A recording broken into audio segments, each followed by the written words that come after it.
Muli pong bubuksan ng Commission on Human Rights ang kanilang investigasyon sa umunoy Davao Death Squad.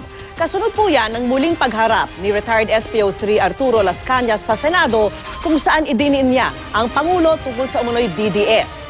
Ayon sa CHR, kasama rin sa mga pagbabasehan nila ang mga naging testimonya ng nagpakilalang DDS hitman na si Edgar Matubato. Aalamin daw ng CHR kung ano sa mga pahayag ni na Matubato at Las Cañas ang totoo at masusuportahan ng ebidensya. Bumuo na raw ng reinvestigation team ang CHR para rito. The function of his investigation is to find out the truth muna. And right now, we are not really sure of what the truth is. And that will be one of the main objectives of the investigation.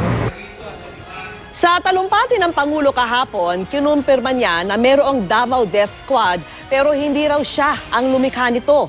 Ang misyon daw ng DDS ay supilin ang Special Partisan Unit o yung tinatawag na Sparrow, ang umunoy hit squad ng New People's Army.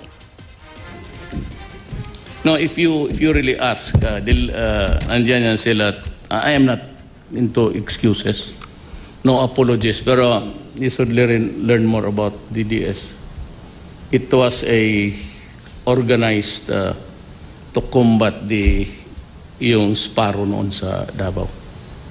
And you can ask the people, the old guys there.